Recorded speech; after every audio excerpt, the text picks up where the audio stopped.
रहमान रहीम। आज हम स्टार्ट करेंगे रीनल सिस्टम। रीनल सिस्टम में हम size and location of the kidney पढ़ेंगे।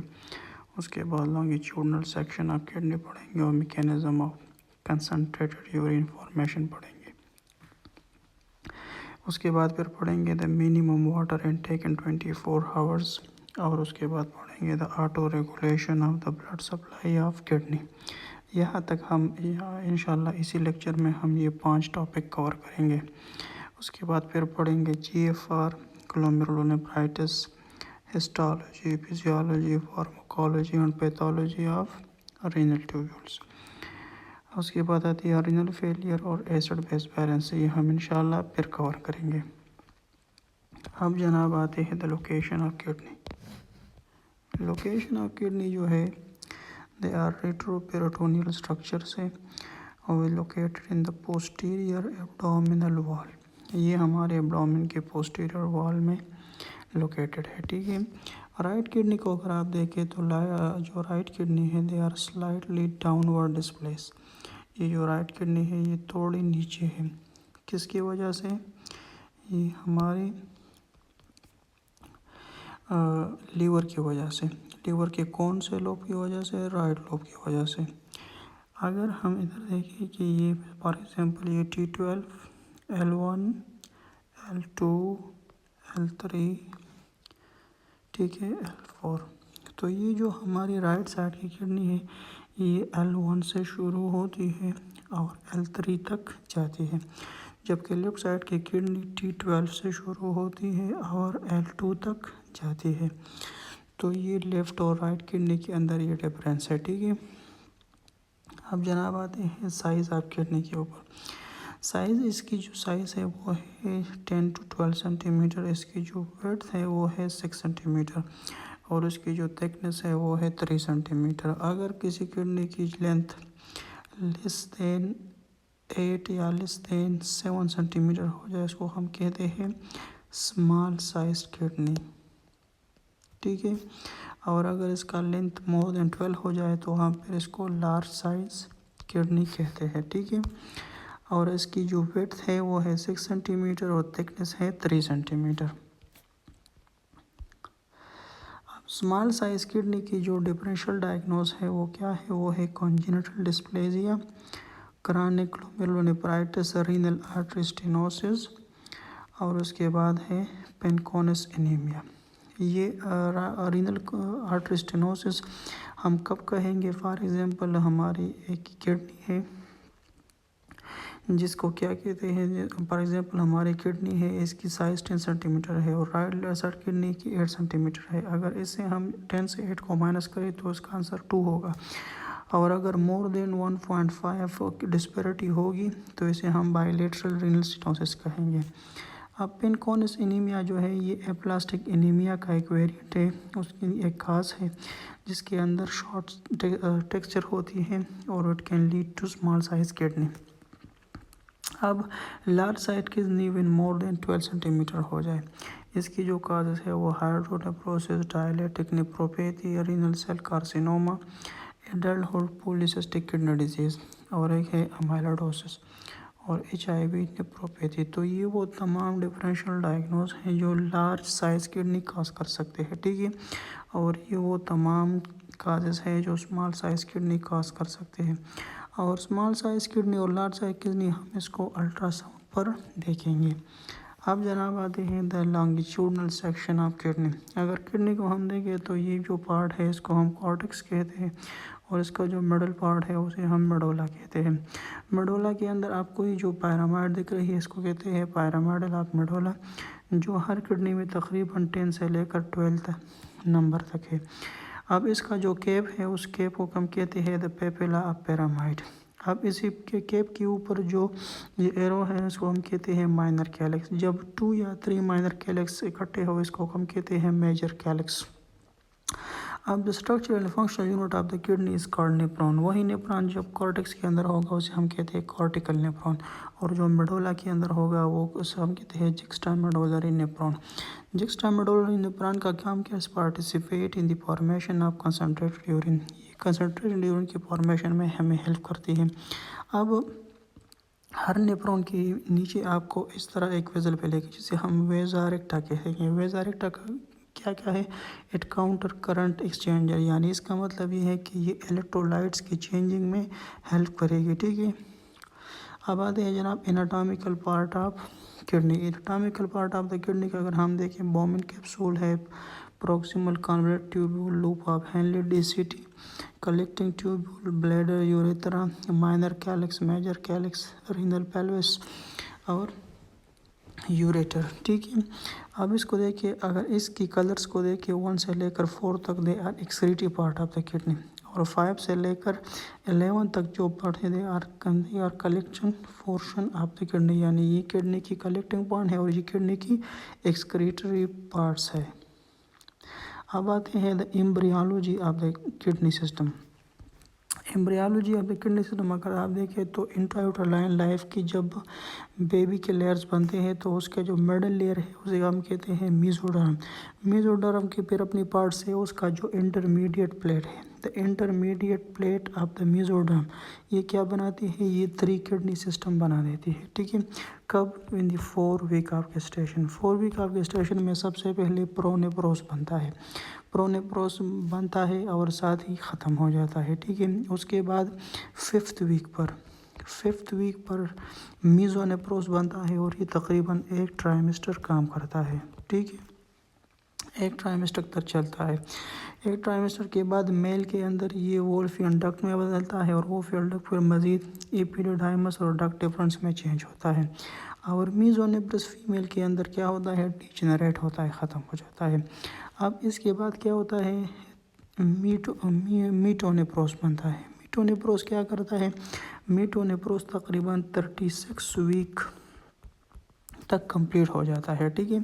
36 वीक तक कंप्लीट हो जाता है और ये 2 पार्ट से बना होता है। एक को कहते हैं मीटानेफ्रिक मेसेनकाइमा, दूसरे को कहते हैं यूरेटेरिक बड। ये जो मीटानेफ्रिक मेसेनकाइमा है, ये जो मीटानेप्रोस है, ये हमारे रियल किडनी सिस्टम है जिस अब हमारे बॉडी में मौजूद है। ये जो मीटानेफ्रिक मेसेनकाइम है, इससे excretive part of the kidney बन जाती है, जैसे Bowman capsule, proximal convolute tubule, loop of Henle और डिस्टल कन्वॉल्यूट ट्यूब्यूल। ये तमाम चीज़ें मीटानेफ्रिक मेसेनकाइम से डिराइव होती हैं। अब जो यूरेटेरिक बड है, यूरेटेरिक बड से the collecting part of the kidney derive होते हैं, जैसे ureter, pelvis, minor calyx, major calyx और कलेक्टिंग डक्ट, ठीक है। ब्लैडर जो है यूरोजेनिटल साइनस से डिराइव है, ये हम इंशाल्लाह एम्ब्रियोलॉजी में कंप्लीट बड़ी डिटेल से पढ़ेंगे, लेकिन इतना आप इधर याद रखिए कि ब्लैडर जो है यूरोजेनिटल साइनस से डिराइव है। और यूरेथ्रा जो है they are derive from the urethral fold, ठीक है। अब आते हैं जनाब सीरम ऑस्मोलैरिटी के ऊपर।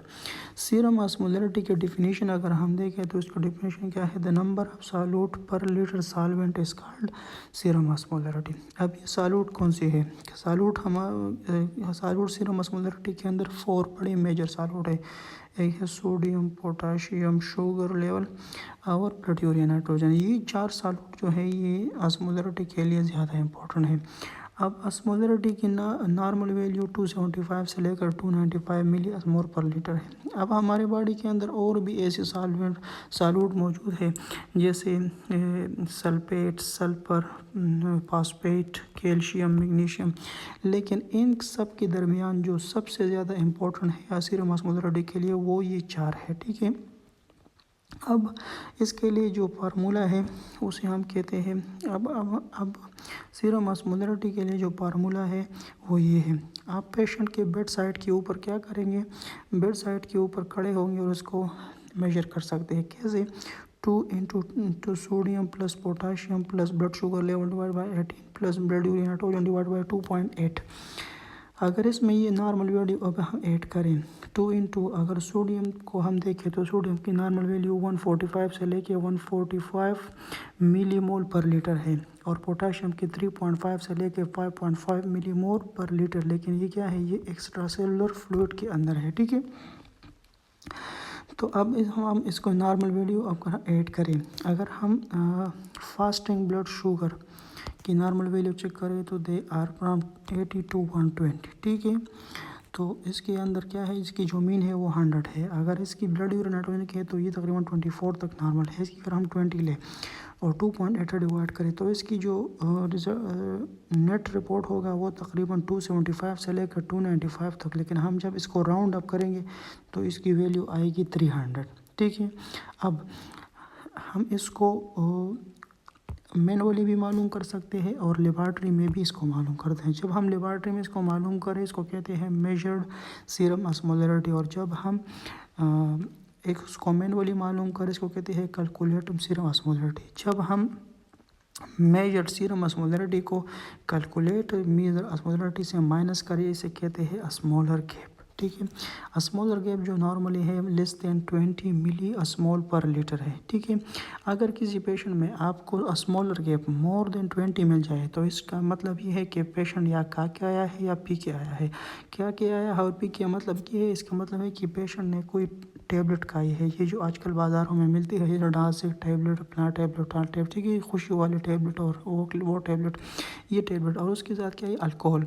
जब भी स्मॉलर गैप मोर देन 20 होगा तो इसका मीन्स कि पेशेंट क्या है अल्कोहलिक है। अब अल्कोहल जो है अल्कोहलिक 3 टाइप्स की है, मिथानॉल, इथाइलिन अल्कोहल और इथानॉल अल्कोहल। ठीक है, अब ये सारे अल्कोहल जो है ये हमारी बॉडी के अंदर अपनी सॉल्यूट में डिसॉल्व होते हैं।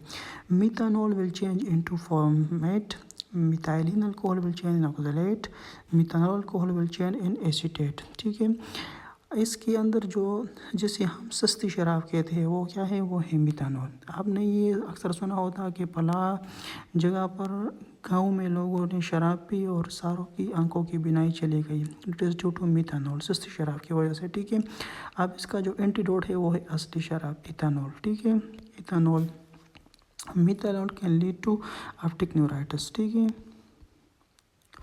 अब आते हैं different compartment of body. Different compartment of the body देखें तो अगर आप देखें तो हमारे बॉडी के अंदर 3 कंपार्टमेंट है। एक को हम कहते हैं इंट्रासेलुलर कंपार्टमेंट, दूसरे को कहते हैं इंटरस्टिशियल कंपार्टमेंट और इंट्रावास्कुलर कंपार्टमेंट। ठीक है, इन दोनों को कलेक्टिवली हम एक्स्ट्रावास्कुलर कंपार्टमेंट भी कह सकते हैं, लेकिन इन तीनों के दरमियान जो हमारी सीवियर ऑस्मोलरिटी है वो क्या है, वो सेम है, 275 से लेकर 295 मिली अस्मोल पर लीटर। अगर इसको क्या करें हम बॉडी वेट से डिवाइड करें तो ये 60-40-20 फार्मूला में फिट होती है। जैसे अगर किसी पेशेंट का वेट 60 kg है तो 40 kg इसके अंदर वाटर होगी, 20 kg इसका सॉलिड होगा। ठीक है, वो 40 के अंदर 26 kg इंट्रासेलुलर होगा, 13 kg एक्स्ट्रा सेलुलर होगा। ठीक है, 8 kg इंटरस्टिशियम में होगा और 4 kg इंट्रावास्कुलर होगा। अब आते हैं जी mechanism of concentrated urine formation. ठीक है, कंसनट्रेटेड यूरिन फॉर्मेशन के बारे में अब हम इतना पढ़ेंगे कि फॉर एग्जांपल ये कॉर्टेक्स, तो कॉर्टेक्स के अंदर जो ऑस्मोलरिटी है वो है 275 to 95 मिली अस्मोल पर लीटर, लेकिन हमारी पेपिला के अंदर, हमारे मेडुला के अंदर जो पेपिला है उसकी जो ऑस्मोलरिटी है वो क्या करती है, वाटर पर डिपेंड करती है। ठीक है, ये वाटर पर डिपेंड नहीं करती, वाटर पर डिपेंड करते हैं, जिसकी जो मिनिमम ऑस्मोलरिटी उसकी है 50 और मैक्सिमम है 120 मिली अस्मोल पर लीटर। जब भी हम ज़्यादा वाटर लेंगे तो हमारी ऑस्मोलरिटी कम होगी, क्योंकि जितनी भी सॉल्यूट है, सॉल्यूट जिस तरह पहले हमने कहा कि सोडियम है, पोटाशियम है, और सोडियम है, पोटाशियम है, ब्लड ग्रुप नाइट्रोजन है, ग्लूकोज है, ये सारे क्या होंगे, ये डिसॉल्व होंगे, तो सीरम ऑस्मोलरिटी कम होगी। और जब भी हमारे बॉडी के अंदर लेस फ्लूइड होगा, लेस फिल्ट्रेट होगा, ठीक है, तो क्या होगी, osmolarity will be high. Kidney का काम क्या है, kidney is responsible for dilutions and concentration of urine. अब हमने तो देखा कि हमारी सीरम ऑस्मोलरिटी जो है ये इतनी है, लेकिन हमारी यूरिन की ऑस्मोलरिटी कितनी है, हमारी यूरिन की ऑस्मोलरिटी तकरीबन 400 से लेकर 600 मिली अस्मोल पर लीटर है। ठीक है, अब अगर इसको देखें तो इसको राउंड करें तो 300 और यूरिन की अगर देखें तो 600, इसको अगर हम देखें तो इसकी रेशो आती है 2:1। तो हमारी बॉडी में यूरिन और सीरम की जो रेशो है वो तकरीबन 2:1 है। ठीक है, 2:1 रेशो है। अब हमारे बॉडी के अंदर ऐसा ही एक कंडीशन भी है, अब हमारा बॉडी के अंदर ऐसा ही एक कंडीशन है जिसे हम क्या कहते हैं, जैसे हम कहते हैं डायबिटीज़ इंसिपिडिस, जो एक पैथोलॉजी है जिसमें क्या होती है, यूरिन की ऑस्मोलरिटी 400 से कम हो जाती है और जो ये सीरम की स्मोलरिटी है वो 300 से अबव हो जाती है, तो इसकी जो 2:1 रेशो है अभी क्या होती है, कम होती है। तो इसको हम कहते हैं डायबिटिस इंसिपिडिस। तो डायबिटिस इंसिपिडिस के अंदर ये जो सीरम ऑस्मोलरिटी है ये ज़्यादा होती है और यूरिन ऑस्मोलरिटी कम होती है। अब थोड़ा आप इसको देख ले, हम इसको इंशाल्लाह पूरी डिटेल के साथ पढ़ेंगे, लेकिन इतना देख ले कि यहाँ ये असेंडिंग लूप ऑफ हेनली है। असेंडिंग लूप ऑफ हेनली के अंदर क्या होता है, ये जो तमाम सालूट आपको नज़र आ रहा है जैसे sodium, potassium, calcium, magnesium chloride, ये पांचों क्या होते हैं, ये असेंडिंग लूप ऑफ हेनली के अंदर ये एब्जॉर्ब होते हैं, ठीक है। लेकिन जो डिसेंडिंग लूप ऑफ हेनली है दे आर इम्परमिएबल, ये इन तमाम चीज़ों के लिए वो इम्परमिएबल है। और यहाँ से क्या होती है, यहाँ सिर्फ और सिर्फ 25% वाटर क्या होती है, एब्जॉर्ब होती है। अब यहाँ पर सिर्फ वाटर एब्जॉर्ब हुई है, ठीक है, सिर्फ वाटर एब्जॉर्ब हुए हैं और यहाँ पर ये सारी चीज़ एब्जॉर्ब हो गई है। ये वाटर दोबारा असेंडिंग लूप ऑफ हेनली के साथ दोबारा मिल जाती है। ये जो दोबारा मिलना है इसको काउंटर करंट कहते हैं। अब ये जो डिसेंडिंग लूप ऑफ हेनली है ये क्या होती है, descending loop of Henley ascending loop of Henley के बिल्कुल डायरेक्टली प्रोपोर्शनल है। ये अगर इसका काम ज़्यादा होगा तो इसका भी होगा, इसका काम कम होगा तो इसका काम भी कम होगा। इधर अगर कम पानी एब्जॉर्ब होगा तो इधर कम इंग्रेडिएंट्स एब्जॉर्ब होंगे, क्योंकि ये क्या होगी, ये नॉर्मल रेगुलेशन करते हैं।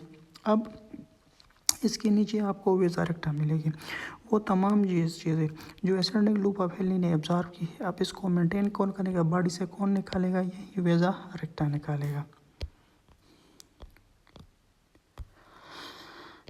अब एक क्लियर कट कॉन्सेप्ट है, अगर आप देखें तो 24 आवर में अगर हम 3 टाइम खाना खाते हैं, 3 टाइम के अंदर अगर हम अपने सोडियम क्लोराइड को, अगर साल्ट को देखें तो 2 से 3 मिलीग्राम होगा। अगर इसको मंथ में देखें तकरीबन 90 ग्राम होगा, और अगर एक ईयर में देखें तो 1 kg होगा। और अगर आपकी एज अभी 30 ईयर है तो आपने तकरीबन 30 किलोग्राम सोडियम क्लोराइड को डाइजेस्ट किया होगा। अभी हमने तो ये कहा कि ये जो सोडियम है, क्लोराइड है, ठीक है, पोटाशियम है, ये तमाम चीज़ें असेंडिंग लूप ऑफ हेनली में तमाम की तमाम चीज़ें यहाँ एब्जॉर्ब होते हैं, लेकिन इसको फिर बारी से निकालता कौन है, वेजा रेक्टा होता है। तो इसी वजह से इस तमाम सॉल्यूट्स की मकदार हमारी बॉडी के अंदर नहीं पड़ती। सबसे पहले आप इस चीज़ को समझ लें कि ऑस्मोटिक ग्रेडियंट किसे कहते हैं, बार बार ये लफ्ज़ हम इस्तेमाल करेंगे। ऑस्मोटिक ग्रेडियंट इसे कहते हैं कि the difference in the concentration between two solution के अंदर उसकी कंसंट्रेशन के डिफरेंस को हम कहते हैं ऑस्मोटिक ग्रेडियंट। अब आती है जनाब जो चीज़ हमने पहले पढ़ी उसका खुलासा इधर पढ़ते हैं कि the mechanism of concentrated urine formation, ठीक है। अब क्या है, सबसे पहले loop of Henley. Loop of Henley में क्या होता है, काउंटर करंट मल्टीप्लायर होता है। हमने कहा ना कि यहाँ पर करंट चेंज होती है। ये क्या करते हैं, establishment of cortico papillary osmotic gradient, जो कॉर्टिक और पेपिला के अंदर जो चेंजेस हैं उसको क्या करती है, इस्टेब्लिश करती है ये। अब वेजा रेक्टा क्या करती है, वेजा रेक्टा को हम काउंटर करंट एक्सचेंजर भी कहते हैं। ये क्या करती है, इसको मेंटेन करती है। जो चीज़ें ascending loop of Henley absorb करती है ये उसको बॉडी से निकालती है, तो मेंटेनेंस का काम किसका है, वेजा रेक्टा का है। अब ये तमाम चीज़ें गई, लेकिन इसके लिए ऑस्मोलरिटी के लिए एक चीज़ और इम्पोर्टेंट थी, वो क्या थी, वो यूरिया थी। अब यूरिया को क्या होता है, इनर में medullary part of the collecting tubule, inner part of the molecular tubule इसको क्या करते हैं, इसको रिसाइकिल करते हैं। Increase reabsorption of the urea from the filtrate in the inner medullary part of the collecting tubule via ADH। अब इसको क्या करता है, अब इसको ADH यूरिया की रिसाइकिल करता है। अब ये जो ADH है हमारी बॉडी के अंदर मुख्तलिफ ऐसी कंडीशन है जो ADH को रिलीज़ करते हैं, जैसे hypovolaemia, hyperosmolarity, chronic pain, nausea and vomiting. ये क्या है, they are the stimulus for ADH release. लेकिन इन तमाम के अंदर जो सबसे ज़्यादा इम्पोर्टेंट है वो है hypovolaemia. Hypovolaemia will lead to ADH release. जब भी ADH ज़्यादा रिलीज़ होगा तो ये क्या करेगा, हमारे बॉडी के अंदर यूरिया को रिसाइकिल करेगा, जिससे क्या होगा, augmentation of cortico papillary osmotic gradient, ठीक है। तो in short concentration of urine formation के अंदर 3 ही मैकेनिज़्म है, एक है इस्टेब्लिशमेंट, एक है मेंटेनेंस और एक है ऑगमेंटेशन। इस्टेब्लिश को कौन करता है? लूप ऑफ हेनली करता है। मेंटेनेंस को वज़ारेक्टा करता है। ऑगमेंटेशन को एडीएच करता है, मगर कहाँ करता है? The collecting tubule. Collecting tubule का वो पार्ट जो मेडुला के अंदर मौजूद है। ठीक है। अब जो स्मॉलर के लिए जो सॉल्यूट है, ठीक है, जो सॉल्यूट है जैसे हमने कहा सोडियम है, पोटाशियम है, ब्लड यूरिया, नाइट्रोजन है और ग्लूकोज है। अब ये तमाम चीज़ें कहाँ से आती हैं? ये हम फूड से, हमारी बॉडी के अंदर यह फूड से आती है। ठीक है। ये तकरीबन हमारे 3 टाइम के खाने से तकरीबन 600 मिलीस्मोल पर लीटर आती है। अब ये जो हमारे बॉडी के अंदर आई है, अब इसको बॉडी से निकालना भी तो है। इसके डिलोट के लिए क्या है? द मैक्सिमम वाटर नीड पर डिलोट अब 600 मिलीस्मोल पर लीटर 24 आवर कितनी है? 12 लीटर। अब इसी को 24 आवर के अंदर दोबारा बॉडी से निकालने के लिए कितनी वाटर चाहिए? 12 लीटर। ये तो मैक्सिमम हो गई। मिनिमम कितनी चाहिए? 500 ml चाहिए। अब जनाब आते हैं the minimum water intake in 24 hour. Minimum water intake in 24 hour अगर आप देखें तो पहले हमने कहा था कि मैक्सिमम अगर हमारी 600 मिलीस्मोल सॉल्यूट को निकालने के लिए चाहिए वो है 12 लीटर, और इसका जो मिनिमम है, मिनिमम क्या है? मिनिमम है 500 ml। ठीक है। अब हमारी बॉडी से इनसेंसिबल लॉस भी हो रही है। इनसेंसिबल लॉस कैसे? जब हम इंस्पायरेशन करते हैं तो ऑन एवरेज ऑलमोस्ट तकरीबन 300 ml हमारे बॉडी से लॉस होती है फ्लूइड। और अगर क्या होती है, और ये रेस्पायरेशन जो है ये रेस्पायरेटरी रेट पर भी डिपेंड करती है। अगर कोई पेशेंट लेस दैन 12 कर रहा है तो ये डिफरेंट होगा, या मोर देन 24 कर रहा है तो ये डिफरेंट होगा।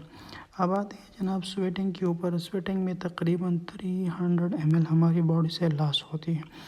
ये भी टेम्परेचर के ऊपर डिपेंड करेगा। अगर बॉडी का टेम्परेचर लो होगा तो ये लो होगा, अगर बॉडी का टेम्परेचर ज़्यादा होगा तो ये ज़्यादा होगा। अब आते हैं फीकल मटेरियल। फीकल मटेरियल भी उसकी प्रेगनेंसी और कंसिस्टेंसी पर डिपेंड करती है। अगर लूज मोशन है तो ये क्या होगा? ये ज़्यादा होगा। अगर कॉन्स्टिपेशन है तो ये कम होगा। अगर डायरिया है तो ये ज़्यादा होगा। तो ये तमाम वो चीज़ें हैं जिसको हम इनसेंसिबल लॉस ऑफ वाटर कहते हैं। ठीक है। अब 500 ये हो गई और 900 ये हो गया, इसको अगर मिलाए तकरीबन 1500 होता है। और 1500 मतलब ये कि ये 6 लीटर, तो इसका मतलब ये है कि 6 लीटर पानी आपको, 6 गिलास पानी 1.5 लीटर और 6 गिलास पानी आपको हर हाल में ज़रूरी है। ठीक है। अगर कोई पेशेंट सीवियर रीनल फेलियर का है, सीवियर liver फेलियर का है, सीवियर हार्ट फेलियर का है और उसकी कोई यूरिन नहीं निकल रही, तो फिर भी उसको क्या मैक्सिमम 1 लीटर पानी लेना होगा, क्योंकि इनसेंसिबल लॉस को कंप्लीट करना होगा। अब वाटर की इनटेक को हम किस तरह मालूम कर सकते हैं? इस तरह आसान तरीके से मालूम करते हैं। अगर आपने अपनी बॉडी की मिनिमम वाटर इनटेक को मालूम करना है तो आप अपने बॉडी के वेट को 30 से मल्टीप्लाई करेंगे, जो भी रिज़ल्ट आएगा वो तुम्हारी बॉडी का मिनिमम रिज़ल्ट होगा। अगर मैक्सिमम मालूम करना है तो अपने बॉडी के वेट को 50 से मल्टीप्लाई करें। अगर 50 से मल्टीप्लाई करेंगे तो ये आपकी जो है minimum maximum water intake in 24 hour निकलेगा। अब जनाब आते हैं the auto regulation of blood supply of kidney, कि हमारी बॉडी की auto regulation of blood supply किस तरह होती है।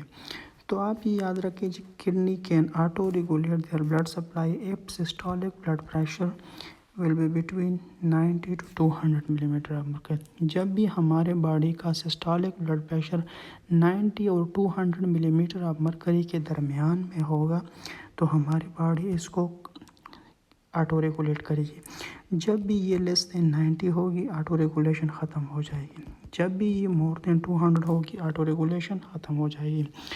तो हमारी किडनी की जो ब्लड सप्लाई है वो कार्डियक आउटपुट से तकरीबन 25% जो ब्लड है वो किडनी के अंदर आती है। अब कार्डियक आउटपुट और हम देखें तो stroke volume multiply by heart rate, this is called volume. और ये वैल्यूज़ आपको ऑलरेडी मालूम है कि स्ट्रोक वॉल्यूम 80 ml है और हार्ट रेट अगर 72 है तो इसको हम 70 लेते हैं, ठीक है, इसकी मीन लेते हैं तो ये तकरीबन अप्रॉक्सीमेटली 5600 ml बन जाती है या 5.6 लीटर बन जाती है। अब अगर इसको राउंड अप करें तो तकरीबन 5 लीटर बन जाए। अब रीनल की जो ब्लड फ्लो है वो 25% ऑफ द कार्डियक आउटपुट है, तो इसकी अगर 25% मालूम करें तो ये कितना आता है, ये 1400 ml आता है, यानी 1.4 लीटर है। अब इसकी जो 60% ब्लड है, अब इसकी 25% की 60% ब्लड क्या है, रीनल ब्लड फ्लो है, यानी रीनल प्लाज्मा फ्लो है, रीनल के प्लाज्मा के अंदर चली जाती है, वो तकरीबन 8 to 40 ml है, ठीक है। अब हमारी बॉडी से जितना फ्लूइड निकल रहा है वो क्या है, वो उसे GFR कहते हैं। ये इंशाल्लाह हम इसका तकरीबन 1 घंटे का लेक्चर होगा, हम इसकी अगले लेक्चर में इंशाल्लाह हम इसको पढ़ेंगे। तो GFR की नॉर्मल वैल्यू कितनी है, 100 से लेकर 120 ml पर मिनट, ठीक है, ये हमारी GFR की वैल्यू है। अब ये रीनल प्लाज्मा फ्लो जो हमारा 25% ब्लड जो आती है उसकी 60% ये लेती हैं, तकरीबन 840 ml। अब हम इसको किस तरह मेयर करेंगे, हमारे पास एक केमिकल है जिसे हम कहते हैं para amino hippuric acid. Para amino hippuric acid के ज़रिए हम इसको मालूम कर दें। और GFR को कैसे मेयर करेंगे, इन्सुलिन के साथ। अब छोटे के लिए छोटे काम के लिए छोटा स्पेलिंग और बड़े काम के लिए बड़ा स्पेलिंग। रीनल प्लाज्मा फ्लो को डिटरमाइन के लिए पैरा अमाइनो हाइप्यूरिक एसिड और GFR के लिए इन्सुलिन। ये वो तमाम चीज़ें हैं जिससे हम इन दोनों को मेयर कर सकते हैं। अब अगर हमारी बॉडी के अंदर less than 90 millimetre of mercury systolic blood pressure हो जाए या more than 200 millimetre of mercury हो जाए, तो इसका मतलब ये है कि हमारी बॉडी को हमारी किडनी को ब्लड सप्लाई कम पहुंचेगी, ठीक है, वो क्या होगी, कंप्रोमाइज़ होगी। जब भी वो कंप्रोमाइज़ होगी तो उससे क्या होगा, उससे रीनल इस्कीमिया होगा, जिसे हम हाइपोक्सिया ऑफ द किडनी कहते हैं। जब भी हमारी किडनी की हाइपोक्सिया होगी तो क्या होगा, सबसे पहले जो काम होगा उसे हम कहते हैं ओलिगोयूरिया। ओलिगोयूरिया किसे कहते हैं, the urine output less than 400 ml for 24 hour, ठीक है। द नॉर्मल यूरिन आउटपुट जो है वो कितना है, फ्रॉम 0.5 ml टू 1.5 ml, ठीक है, ये फॉर kg पर 24 आवर। फॉर एग्जांपल अगर आपने यूरिन आउटपुट को मालूम करना है तो अपने वेट को मिनिमम मालूम करना है तो 0.5 से मल्टीप्लाई करेंगे, मैक्सिमम मालूम करना है तो 1.5 से मालूम करें, ठीक है। जब भी लेस देन 100 ml पर 24 आवर बन जाती है इसे हम एनोरिया कहते हैं। जब भी मोर देन 3000 ml या 3 लीटर, इसको फिर हम पोलियूरिया कहते हैं। तो जब भी हमारी बॉडी के अंदर रीनल इस्कीमिया होगा या हाइपोक्सिया ऑफ किडनी होगा तो क्या होगा, इससे ओलिगोयूरिया होगा, ठीक है। ओलिगोयूरिया और क्या है, ये एक रिवर्सिबल कंडीशन है। अब इसके बाद क्या होगा, अगर ये कंटिन्यूसली चलता रहे तो फिर ये होगा ATN होगा, एक्यूट ट्यूबुलर नेक्रोसिस होगा, जिसको हम एक्यूट रीनल फेलियर भी कहते हैं या एक्यूट किडनी इंजरी कहते हैं। अब इसके ट्रीटमेंट में हम क्या देंगे, पेशेंट को 40 डेज़ डायलिसिस करेंगे, ठीक है। उसके बाद क्या होगी, ये ठीक हो जाएगी, ये भी एक रिवर्सिबल कंडीशन है। लेकिन अगर ये हाइपोक्सिया कंटिन्यूसली रहे तो फिर क्या होगा, ये ATN will change into ACN, acute cortical necrosis, और ये क्या होगा, ये एक्यूट रीनल फेलियर होगा। अब ये क्या होगा, ये इरिवर्सिबल है और पेशेंट किस में जाएगा, CRF में, क्रॉनिक रीनल फेलियर में जाएगा। अब अगर कोई, अब आपको ये पता नहीं है कि ये क्या है, ATN है या ACN है, तो इसको मालूम करने के लिए सबसे पहले हम पेशेंट को 40 डेज डायलिसिस पर डालेंगे। अगर डायलिसिस में ये रिकवर हो गई तो इसका मतलब ये कि ये ATN है, और अगर डायलिसिस से ये रिकवर ना हुई तो इसका मतलब ये है कि the patient is no in chronic renal failure. अगर एक्यूट ट्यूबुलर नेक्रोसिस या एक्यूट कॉर्टिकल नेक्रोसिस ये इस्कीमिया की वजह से हुई है, कंप्रोमाइज ब्लड सप्लाई की वजह से हुई है, हाइपोक्सिया ऑफ द किडनी की वजह से हुई। तो इस हमें से कहेंगे इस्कीमिक एटियन या इस्कीमिक एसियन। और ये अगर नेप्रोटॉक्सिन की वजह से होते हैं फिर हम इसके कहते हैं नेप्रोटॉक्सिक एटियन या ACN। अब आते हैं भाई जनाब factors of the auto regulation of the blood supply of kidney. अब कौन से फैक्टर इसको ऑटो रेगुलेट कहते हैं? तो सबसे पहले जो फैक्टर है prostaglandin E1, dopamine, myogenic theory and tubuloglomerular feedback. ये 4 ऐसे फैक्टर हैं जो हमारे blood supply of the kidney को ऑटो रेगुलेट करते हैं। सबसे पहले आते हैं प्रोस्टाग्लैंडिन E1 के ऊपर। प्रोस्टाग्लैंडिन E1 क्या चीज़ है? They are arachidonic metabolites. Arachidonic metabolites क्या चीज़ है? ये हमने एस्थमा के अंदर भी पढ़ा था। इससे जो पहले हमारा रेस्पिरेटरी का सेशन था उस पर हमने ये बात कम्प्लीटली बताई थी, लेकिन दोबारा आपको बता देते हैं कि जब भी हमारे बॉडी के अंदर कोई इन्फेक्शन होगा तो फॉर एग्जांपल ये हमारा है सेल मेम्ब्रेन के अंदर क्या है? फास्फोलिपिड है। फास्फोलिपिड के अंदर एराशिडोनिक एसिड है। जब भी फास्फोलाइपेज क्या होगा? ये एक्टिवेट होगा, ये आएगा और ये एराशिडोनिक को कट करेगा। जब एराशिडोनिक की कट करेगा तो एराशिडोनिक के 2 मॉलिक्यूल्स सेल मेम्ब्रेन से आएंगे साइटोप्लाज्म के अंदर। साइटोप्लाज्म के अंदर इसके 2 ही मुकद्दर है, ये साइको ऑक्सीजनिक पाथवे में दाखिल होगा और लाइपो ऑक्सीजनेस पाथवे के अंदर दाखिल होगा। जब भी ये साइक्लो ऑक्सीजनेस पाथवे के अंदर दाखिल होगा तो it will change into prostaglandin, ये प्रोस्टाग्लैंडिन में कन्वर्ट होगा। और जब भी लाइपो ऑक्सीजनेस के पाथवे में दाखिल होगा तो ये it will change into leukotriene में चेंज होगा। अब ये जो प्रोस्टाग्लैंडिन है और ल्यूकोट्राइन है इसको हम एराशिडोनिक मेटाबोलाइट्स कहते हैं। अब हमारी बॉडी के अंदर डिफरेंट टाइप्स के प्रोस्टाग्लैंडिन प्रोड्यूस होते हैं, जैसे thromboxane A2, prostacyclin, prostaglandin E1, prostaglandin A2, prostaglandin F12। अब इन तमाम की हर एक की अपनी अपनी काम है, अपनी अपनी फंक्शंस है, ठीक है। ल्यूकोट्राइन इसी तरह हमारे बॉडी के अंदर LB4, leukotriene B4, C4, D4, E4, ये सारी चीज़ें हमने उधर एस्थमा के अंदर भी पढ़ी थी, ठीक है। यहाँ इसकी पढ़ने की ज़रूरत नहीं। यहाँ पर हमारा काम किस चीज़ के साथ है? प्रोस्टाग्लैंडिन E2 के साथ है, ठीक है। अब E1 के साथ है। तो ये जो प्रोस्टाग्लैंडिन E1 है, इस प्रोस्टाग्लैंडिन E1 के डिफरेंट फंक्शंस है। सबसे पहले फंक्शन इसका है in intrauterine life patent ductus arteriosus. For example ये हमारी पल्मोनरी आर्टरी है और ये क्या है? ये अयोर्टा है, ये अयोर्टा है, ठीक है। इंट्रायूटेराइन लाइफ के अंदर यहाँ पर जो PDA है इसको ओपन रखने के लिए प्रोस्टाग्लैंडिन ज़रूरी है। GIT म्यूकोसा ये क्या करती है? GIT म्यूकोसा के अंदर प्रोस्टाग्लैंडिन E1 क्या करता है? HCl को डिक्रीज़ करता है और म्यूकस के प्रोडक्शन को ज़्यादा करता है। इट मीन्स कि ये GIT की म्यूकोसा की प्रोटेक्शन करता है, ठीक है। अब ये क्या करता है? कंट्रैक्ट करता है यूट्राइन मसल्स को, तो ये बेबी के डिलीवरी में हेल्प करती है। अब किडनी के अंदर इसका काम क्या है? किडनी का काम है auto regulation of the blood supply of the kidney.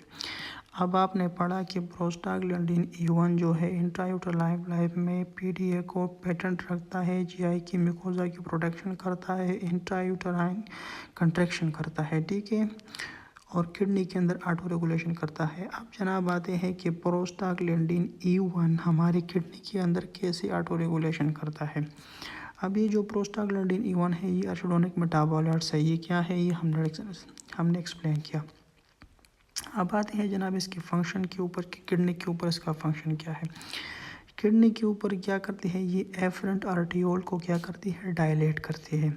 जो भी आए हैं एफरेंट आर्टेरियोल्स, ये एफरेंट आर्टेरियोल को डायलेट करती है। जब ये डायलेट होंगे तो increase blood supply of kidney होगा। जब भी हाइपोटेंशन होगा तो एफरेंट आर्टेरियोल क्या करेंगे? ये डायलेट होंगे और क्या करेंगे? ब्लड सप्लाई को, जिससे क्या होगा? GFR ज़्यादा होगा। अब नॉन स्टेरॉयडल एंटी इन्फ्लेमेटरी एक ऐसी ड्रग है जो प्रोस्टाग्लैंडिन E1 की को क्या करती है, कम करती है। जब ये कम होगी तो एफरेंट आर्टियोल डायलेट नहीं होंगे, जिससे क्या होगा, decrease blood supply to the kidney हो जाएंगे, ठीक है। और इंसेट को हम एज ए ड्रग भी इस्तेमाल कर सकते हैं। कौन सी के अंदर, डायबिटीज़ इंसिपिडिस के अंदर। डायबिटीज़ इंसिपिडिस के अंदर हमने कहा था कि हमारी जो सीरम और यूरिन मोलरिटी रेशो है वो <2:1 हो जाती है, ठीक है। वो 2:1 से कम हो जाती है। और इसके लिए जो ड्रग हम इस्तेमाल कर सकते हैं यूरिन को आउटपुट को डिक्रीज़ करने के लिए, वो क्या है, वो इंसेट है। अब एक और बात ये याद रख लें कि हमारे बॉडी के अंदर जो कॉक्स रिसेप्टर है, ये जो COX-1 रिसेप्टर है दे आर प्रेजेंट एनीवेयर, हमारी बॉडी के हर जगह में प्रेजेंट है। लेकिन जो COX-2 है ये वही जगह पर प्रेजेंट होती है जहाँ पर इन्फ्लेमेशन हो रही होती है, ठीक है। लेकिन ये एक अलग बात है, एक अलग डिस्कशन है, हम इसको किसी और जगह पढ़ेंगे इंशाल्लाह। लेकिन आपने इधर ये याद रखना है कि prostaglandin E1 is arachidonic metabolites which will dilate efferent arterioles and increase blood supply of the kidney and increase GFR. Otherwise, the ANSAID non-steroidal anti-inflammatory drug will decrease the production of the prostaglandin E1 and decrease the blood supply of kidney. अब जनाब आते हैं एनसेट के ऊपर। एनसेट क्या है, एक bomb है, लेकिन ये हर जगह आसानी से फैल रही है, ठीक है। NSAID should be avoided in a patient who already suffered from nephropathy. वो पेशेंट जो ऑलरेडी नेप्रोपैथी से सफ़र हो रहे हैं उसमें आपने क्या करना है, इसको अवॉइड करना है, ठीक है। वो कौन सी हो सकती है, हाइपरटेंशन की वजह से हो सकती है, ऑब्स्ट्रक्शन की वजह से हो सकती है, डायबिटीज़ मेलाइटिस की वजह से नेप्रोपैथी हो सकती है। अगर आपने इसको रोक न दिया तो ये इंसेट क्या कर सकती है, ये एक्यूट रीनल फेलियर कर सकती है, ठीक है। अब किसी भी ड्रग को एडवाइस करने से पहले आपको उसकी कॉन्ट्राइंडिकेशन आनी चाहिए। कॉन्ट्राइंडिकेशन बड़ी इंपॉर्टेंट चीज़ है। कॉन्ट्राइंडिकेशन ऑफ इंसेट्स क्या है, इसको आपने डायबिटिक नेप्रोपैथी के अंदर नहीं देना है, हाइपरटेंसिव नेप्रोपैथी के अंदर नहीं देना है, ऑब्स्ट्रक्टिव नेप्रोपैथी के अंदर नहीं देना है, हकीम मेडिसिन इंड्यूस नेप्रोपैथी। प्रैक्टिस के अंदर आपको बहुत से ऐसे पेशेंट मिलेंगे कि the patient is presented with acute renal failure after हकीम मेडिसिन। क्यों, हकीम की मेडिसिन में क्या है, उसके अंदर मेटल्स मौजूद होते हैं, ठीक है। और पेप्टिक अल्सर की डिजीज़ जैसे हमने कहा प्रोस्टाग्लैंडिन, इसको क्या करती है, प्रोस्टाग्लैंडिन जो है वो म्यूकोजा की प्रोटेक्शन करती है। और एस्थमा के अंदर भी आपने नहीं देना है क्योंकि ये कॉक्स को इनहिबिट करेगी। सारा arachidonic acid lipo oxygenase pathway के अंदर दाखिल होगा और स्लो सब्सटेंस रिलीज एनापाइलेक्टिक, इसकी रेशो ज़्यादा होगी और ज़्यादा ब्रोंको कंस्ट्रक्शन होगा और ब्रोंकल सिक्रेशन ज़्यादा होगा, एस्थमा और भी वर्स होगा। तो आपने एस्थमा के अंदर इंसेट को नहीं देना है। तो ये वो तमाम कॉन्ट्राइंडिकेशन है जिसके अंदर आपने इंसेट नहीं देना है, ठीक है। अब आते हैं जनाब दूसरी चीज़ के ऊपर, वो क्या है, वो है डोपामिन। डोपामिन आपको पता है कि डोपामिन के 2 रिसेप्टर हमारे बॉडी में मौजूद है, एक को कहते हैं D1 रिसेप्टर, दूसरे को कहते हैं D2 रिसेप्टर। ये D2 हम CNS के फार्माकोलॉजी में इंशाल्लाह डिटेल से पढ़ेंगे, लेकिन आप इधर सिर्फ नाम याद रखें कि ये जो D2 रिसेप्टर है ये CNS में कहाँ पर प्रेजेंट है, ये मीजोलिम्बिक मीजोफ्रंटल पाथवे में प्रेजेंट है, निग्रोस्ट्राटल पाथवे में प्रेजेंट है, कीमोट्राइगर जोन में प्रेजेंट है, और D2 क्या है, इलेक्ट्रोट्रोप्स के ऊपर मौजूद है, और एपिटाइट सेंटर ऑफ हाइपोथैलेमस। ये वो 5 ऐसी जगह है जहाँ पर ये CNS में मौजूद होते हैं। ये जो D1 रिसेप्टर है, D1 receptor present on smooth muscle. कौन से स्माउथ मसल, हमारे ब्लड वेसल के ऊपर। ये D1 receptor are present on the blood vessels of smooth muscle, ठीक है। अब ये स्माउथ मसल है, कहाँ के smooth muscles, D1 receptor present on smooth muscle of blood vessels, ठीक है। वो ब्लड वेसल कहाँ से हो सकते हैं, GIT के और रीनल के, ठीक है। अब डोपामिन क्या करता है? डोपामिन करता है there is a vasodilation, it will increase the blood supply to the kidney in GIT.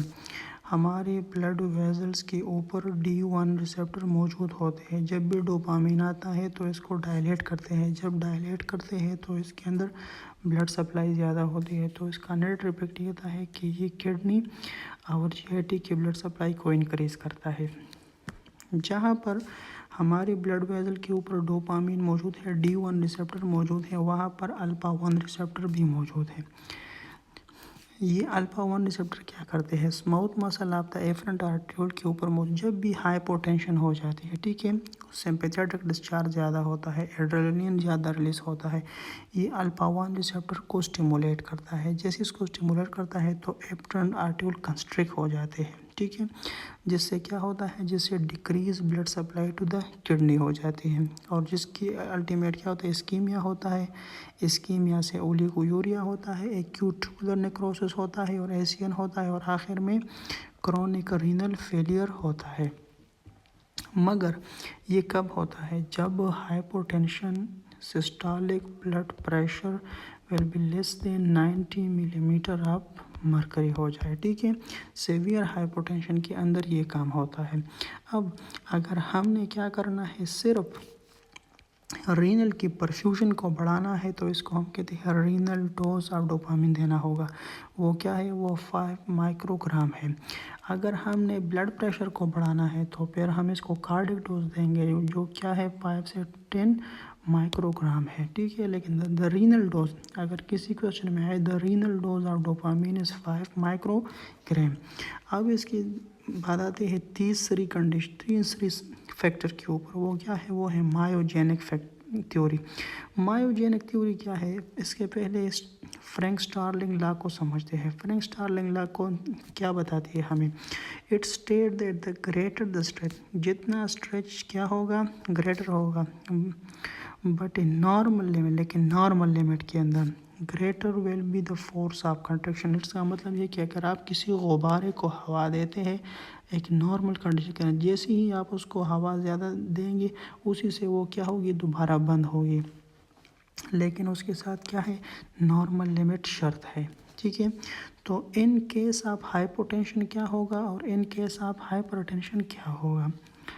Hypotension के अंदर क्या होगी? Efferent arteriole will dilate. Efferent arteriole क्या होगी? डायलेट होगी। Increase the blood supply of kidney, ठीक है। अब आप कहेंगे कि भाई इससे पहले आपने कहा कि जब हाइपोटेंशन होती है एफरेंट आर्टियोल कंस्ट्रिक्ट करते हैं, आप कहते हैं कि हाइपोटेंशन होगी तो एफरेंट आर्टियोल डायलेट करेंगे। वहाँ पर मैंने कहा जब भी systolic blood pressure less than 90 हो जाए तो फिर ये काम होती है, ठीक है। यहाँ पर क्या होती है? यहाँ पर यह है कि decrease stretch and smooth muscle of the afferent arteriole if systolic blood pressure is between 80 और 120 मिलीमीटर ऑफ मरकरी। जब भी 120 और 80 और 120 के बीच में होगा तब क्या होगा? तब ये मैकेनिज्म कार्य करेगा। जब लेस देन 80 होगा तब वो काम होगा। इन केस ऑफ हाइपरटेंशन क्या होता है? Initially the blood supply of the kidney will increase. Initially तो ब्लड सप्लाई इंक्रीज होती है, लेकिन उसके बाद क्या होता है? Increase stretch and smooth muscles of the afferent arteriole. तो क्या हो? ये स्मूथ मसल के एफरेंट आर्टियोल कंट्रैक्ट हो जाते हैं और ब्लड किडनी को ब्लड सप्लाई कम हो जाती है। ये कब होता है? जब भी सिस्टोलिक ब्लड प्रेशर कब होता है? 120 से लेकर 200 मिलीमीटर ऑफ मरकरी होता है। ये भी उस टाइम होता है। तो एफरेंट आर्टियोल कंस्ट्रिक्ट हो जाती है और ब्लड सप्लाई नॉर्मलाइज हो जाती है। अब आते हैं फोर्थ फैक्टर के ऊपर, ठीक है। हमने इससे पहले क्या पढ़ा था? प्रोस्टाग्लैंडिन E1, डोपामिन, ठीक है, और स्टार्लिंग लॉ के बारे में पढ़ा। अब हम पढ़ेंगे ट्यूबुलो ग्लोमेरुलो फीडबैक मैकेनिज्म। इसको जेजी अपरेटस भी कहा जाता है। इसको रेनिन, एंजियोटेंसिन, एल्डोस्टेरोन सिस्टम भी कहते हैं। इसको humoral control of blood pressure भी कहते हैं। एक ही सिस्टम की अभी 4 नाम है, ठीक है। अब जनाब जिस तरह हम ड्रा करते हैं नेफ्रॉन को, ये उसी तरह किडनी में इस तरह प्रेजेंट नहीं होता है। अब आप जो इस पिक्चर को देख रहे हैं किडनी के अंदर ये इसी तरह ही प्रेजेंट रहता है, ठीक है। अब ये जो आपको ये अर्ली पार्ट ऑफ DCT नज़र आ रही है, ये हमारे बोमेन कैप्सूल के साथ ग्लोमेरुलाई के साथ ऐसी अटैच होती है। अब आप इस पिक्चर में देख सकते हैं। तो इसके साथ अगर आप देख ले तो यहाँ पर आपको ये पॉइंट नज़र आता है, इस पॉइंट को कहते हैं म्यूकोला, और इसके ऊपर जो सेल्स है वो डेंस हो गई है, तो इसको म्यूकोलर डेंसा सेल कहते हैं। ये जो म्यूकोलर डेंसा सेल है ये कहाँ से डिराइव होते हैं, ये रीनल की डिस्टल कन्वोल्यूटेड ट्यूब्यूल से। ये जो अर्ली पार्ट ऑफ DCT है ये वहाँ से आए हुए हैं। अगर आप यहाँ पर देख ले तो इसको कहते हैं जुक्स्टाग्लोमेरुलर सेल्स। ये क्या है, ये एबरन आर्टियोल के स्माउथ मसल से आए हैं। तो अगर आपसे कोई पूछे MCQs में ये बात आए कि म्यूकोलर डेंसा कहाँ से ड्राइव है, दे आर फ्रॉम DCT। और जुक्स्टामेडुलरी सेल्स जो है वो एबरन आर्टियोल के स्माउथ मसल से आए हैं, ठीक है। अब आते हैं जनाब, पढ़ते हैं कि इसका काम क्या है। और इन जुक्स्टाग्लोमेरुलर सेल्स, म्यूकोलर डेंसा सेल्स, इन तमाम चीज़ों को कलेक्टिवली क्या कहते हैं, इसको JJ अपरेटस कहते हैं, ठीक है। अब इसका फंक्शन पढ़ते हैं। In case of hypotension, hypotension में क्या होगा, decrease blood supply of kidney will decrease. जब भी ब्लड सप्लाई डिक्रीज होगी, जब भी ब्लड सप्लाई डिक्रीज होगी तो हमारा GFR नॉर्मल जो 100 से लेकर 120 ml पर मिनट है वो क्या होगा, वो डिक्रीज होगा।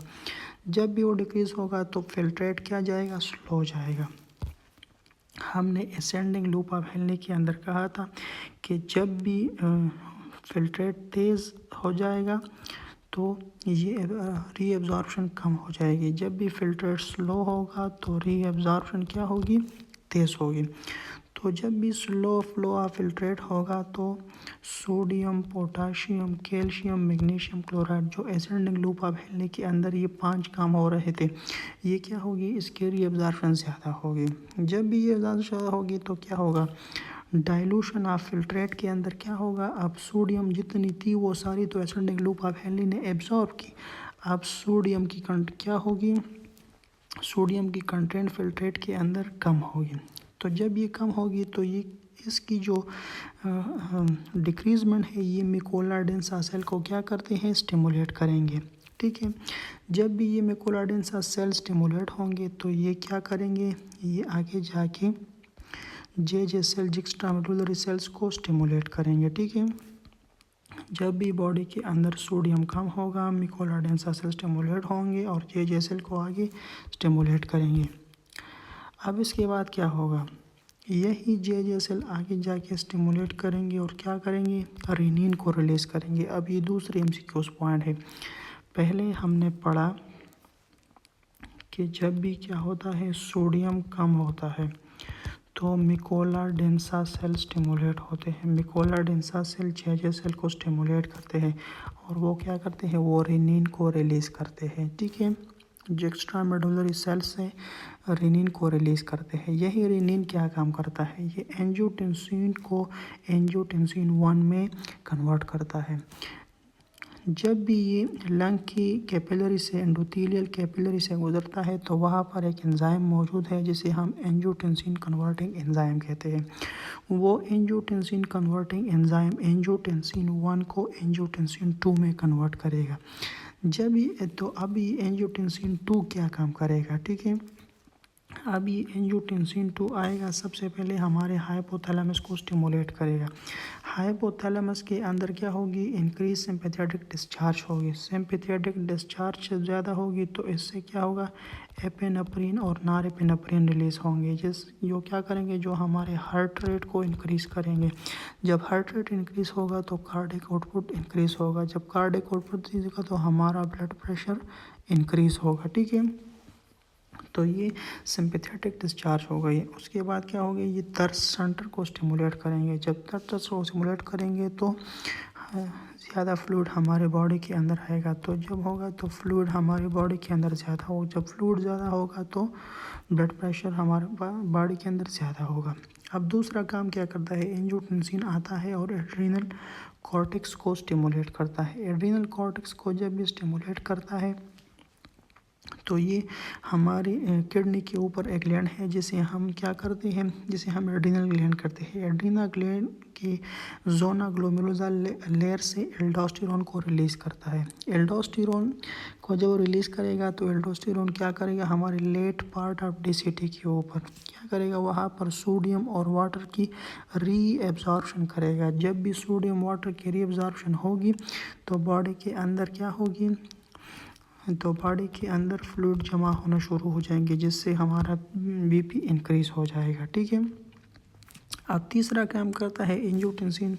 तीसरा काम क्या करता है, ये हमारी एफरेंट आर्टेरियोल के ऊपर क्या करते हैं, कंस्ट्रक्शन करते हैं। जो वहाँ से कंस्ट्रक्ट करेंगे तो जो फ्लूइड यहाँ आई है वो फ्लूइड यहाँ से बाहर नहीं जाएगी। ठीक है। अब ये जो एंजियोटेंसिन 2 है, अभी जो एंजियोटेंसिन 2 है ये क्या करती है, ये the construction of afferent arteriole करती है। अब ऐसे ड्रग हैं जो एफरेंट आर्टियोल को डायलेट करते हैं, जैसे ACE inhibitors, ARBs angiotensin receptor blockers या नॉन डाइहाइड्रोपायरिडीन कैल्शियम चैनल ब्लॉकर। ये वो तमाम ऐसे ड्रग हैं जो एफरेंट आर्टेरियोल को डायलेट करते हैं। अब इसके बाद हम इंशाल्लाह क्या करेंगे, इसके GFR पढ़ेंगे। वहाँ